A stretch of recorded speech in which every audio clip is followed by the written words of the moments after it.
കഴിഞ്ഞ വീഡിയോയിൽ വിളിച്ചിട്ട് വരാത്തവരെല്ലാം കൂടെ ഇവിടെ കടന്ന് കൊത്തിപ്പറക്കി തിന്നുകൊണ്ടിരിക്കുകയാണ്. അതുകൊണ്ടാണ് അവർ വരാത്തതെന്ന് എനിക്കിപ്പം മനസ്സിലായി. അതിൻ്റെ ഇടയിൽ ഒരാളുടെ ആറ്റിറ്റ്യൂഡ് കണ്ടില്ലേ? പകുതി വാല ഉള്ളെങ്കിൽ ഒരു പെൺകൊച്ചിനെ കയറി ആക്രമിക്കാൻ വേണ്ടിയിട്ട് പോകുന്ന ഒരു കാഴ്ചയാണ് ഈ കണ്ടുകൊണ്ടിരിക്കുന്നത്. പകുതി വാലാണെങ്കിൽ എന്താ അവൻ്റെ ഒരു കോൺഫിഡൻസിനും എനർജിക്കും ഒരു കുറവും വന്നിട്ടില്ല. പക്ഷേ ഇപ്പോൾ നമ്മുടെ ഭരിക്കുന്ന അദ്ദേഹം വന്നു കഴിഞ്ഞാൽ ഇവന്മാരെല്ലാം പത്തി മടക്കുകയും ചെയ്യും.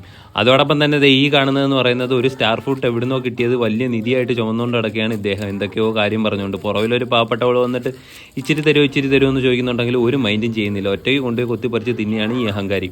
എന്നാൽ ഇവിടെ ആവശ്യത്തിനധികം സ്റ്റാർ ഫ്രൂട്ട് കിട്ടുന്നുണ്ടെന്നുള്ള കാര്യം ആർക്കും അറിയാനും പാടില്ല എന്നാണ് തോന്നുന്നത്. ഇതാണ് നമ്മുടെ കറമ്പി പെണ്ണ്. അവൾ സ്വന്തമായിട്ട് അധ്വാനിച്ച് പുഴുകളെയും പ്രാണികളെയും തിന്നുവാണ്. ഈ കാണുന്നത് നമ്മുടെ മഞ്ഞ ഷൂ ആണ്. ഇദ്ദേഹത്തിനെ കാണുമ്പോൾ നമുക്ക് തോന്നുന്നൊരു തൊലെന്ന് പറഞ്ഞു കഴിഞ്ഞാൽ നമ്മുടെ നാടൻ കോഴിയുടെയും അതായത് നേക്കഡ് നെക്കിൻ്റെയും ക്രോയിലറിൻ്റെയും കൂടെ ക്രോസാണ്. അതാണ് ഈ മഞ്ഞക്കാലും ഈ ഒരു ഹൈറ്റും പൂവനാണെന്ന് തന്നെ തോന്നുന്നു. എന്നെ വീഡിയോ എടുക്കുന്നില്ല എന്ന് പറഞ്ഞുകൊണ്ട് ഒരാൾ ഇതുവഴി കറങ്ങി നടക്കുകയും ചെയ്യുന്നുണ്ട്. ഇവരുടെ വിശേഷങ്ങൾ ഇനിയും കണ്ടിന്യൂ ചെയ്യുന്നതാണ്. അടുത്ത വീഡിയോ ഉടനെ വരുന്നുണ്ട്. അതുകൊണ്ട് ചാനൽ സപ്പോർട്ട് ചെയ്യാൻ മറക്കരുത്. Thank you so much.